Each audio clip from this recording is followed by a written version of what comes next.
അപ്പം ആദ്യം തന്നെ പറയുന്നത് ചന്ദനവും പാലും കൂടെ കുഴച്ച് നമുക്ക് മുഖത്ത് ലേപം പോലെ ഇടാൻ പറ്റും. അത് ഇച്ചിരി കട്ടിയിലിട്ടിട്ട് അത് ഉണങ്ങുന്നതിന് മുൻപേ കഴുകിക്കളയുന്നത് നല്ലതാണ്.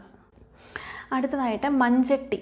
അത് നമുക്ക് അങ്ങാടി കടയിലൊക്കെ വാങ്ങി കിട്ടും. അപ്പോൾ മൺചട്ടി വാങ്ങിച്ച് പൊടിച്ചിട്ട് അത് പാലിൽ ചാലിച്ച് ഫേസ് പാക്ക് പോലെ ഇടാൻ പറ്റും.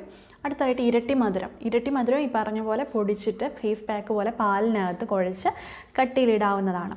ആയിട്ട് കസ്തൂരി മഞ്ഞളും തൈരൂടെ ചാലിച്ച് ലേപം പോലെ മുഖത്ത് അപ്ലൈ ചെയ്യാവുന്നതാണ്. അടുത്തതായിട്ട് നെല്ലിക്കാപ്പൊടിയും തൈരൂടെ മിക്സ് ചെയ്ത് മുഖത്ത് അപ്ലൈ ചെയ്യാവുന്നതാണ്. കറ്റാർ വാഴയും തേനൂടെ ചാലിച്ച് മുഖത്ത് കുറേ നേരം ഒരു 10 മിനിറ്റോളം ഇങ്ങനെ നമ്മൾ മസാജ് ചെയ്തിട്ട് വീണ്ടും ഒരു 10 മിനിറ്റോളം അതങ്ങനെ ഉണങ്ങാൻ വേണ്ടിയിട്ട് വെക്കുക. എന്നിട്ട് കഴുകി കളയുന്നത് വളരെ നല്ലതാണ്. പഴുത്ത ഓമയ്ക്ക നമുക്ക് മുഖത്ത് അപ്ലൈ ചെയ്യാവുന്നതാണ്, അത് നല്ലതാണ്. അടുത്തതായിട്ട് ഏലാദി ചൂർണം. അത് ആയുർവേദ ഫാർമസിയിലൊക്കെ വാങ്ങാൻ കിട്ടും. ഏലാദി ചൂർണവും തൈരൂടെ മിക്സ് ചെയ്തിട്ട് നമുക്ക് മുഖത്ത് പാക്ക് പോലെ ഇട്ട് അത് ഉണങ്ങുന്നതിന് മുമ്പ് കഴുകി കളയാവുന്നതാണ്. തേയിലയില, ഉണങ്ങിയ തേയിലയില വാങ്ങാൻ കിട്ടുമല്ലോ, അത് വാങ്ങിച്ച് നമുക്ക് വെള്ളം തിളപ്പിച്ച് തണുപ്പിച്ചതിന് ശേഷം അതൊരു കോട്ടൺ ബോളിലെടുത്തിട്ട് അത് സോക്ക് ചെയ്തിട്ട് നമുക്ക് മുഖത്ത് ഇങ്ങനെ മസാജ് ചെയ്യാം. ഒരു 10 മിനിറ്റോളം മസാജ് ചെയ്യുന്നതും വളരെ നല്ലതാണ്.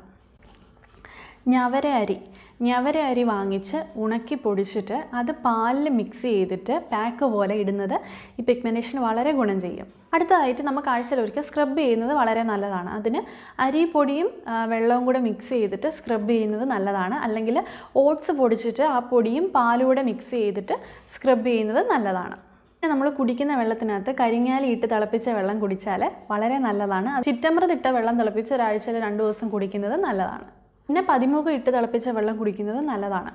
ഇനിയും ഇത്രയും കാര്യങ്ങളാണ് നമ്മൾ ശ്രദ്ധിക്കേണ്ടത്. ഞാൻ പറഞ്ഞു ഡയറ്റിൽ ചെയ്യേണ്ട കാര്യങ്ങൾ, ഇൻക്ലൂഡ് ചെയ്യേണ്ട കാര്യങ്ങളാണ് പറഞ്ഞത്. പിന്നെ ഉറക്കത്തിൻ്റെ കാര്യമൊക്കെ പറഞ്ഞു, വെള്ളം കുടിക്കുന്ന കാര്യമൊക്കെ പറഞ്ഞു. ഇതൊക്കെ ചെയ്തുകൊണ്ട് നമുക്ക് ഈ പാക്കുകളും ഇടാവുന്നതാണ്. ഇട്ടാൽ നല്ല റിസൾട്ട് പിഗ്മെൻറ്റേഷന് കിട്ടുന്നുണ്ട്.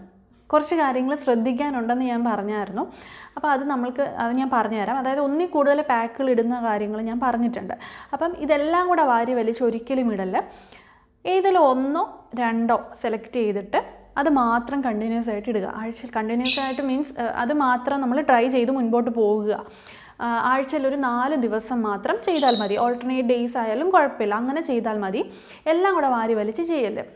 രണ്ടാമത്തെ കാര്യം, ഞാൻ ഇതിനകത്തൊരു ഡ്രൈ ഏജൻറ്റ് പറഞ്ഞിട്ടുണ്ട്. അതായത് പൊടികൾ, അതായത് ഇരട്ടി മധുരത്തിൻ്റെ പൊടി, മഞ്ചിഷ്ടാദി പൊടി, പിന്നെ ഞവര അരി പൊടിച്ചത്, അങ്ങനത്തെ ഡ്രൈ ഏജൻറ്റ് പറഞ്ഞു. അതുപോലെ തന്നെ അത് കുഴയ്ക്കാൻ വേണ്ടിയിട്ട് തൈര്, അതുപോലെ തന്നെ പാല്, അങ്ങനത്തെ കാര്യങ്ങളും പറഞ്ഞിട്ടുണ്ട്. അപ്പോൾ നമുക്ക് ഈ ലിക്വിഡ് ഏജൻറ്റിനെ വേണമെങ്കിൽ മാറ്റാൻ പറ്റും. അതായത് ഇപ്പം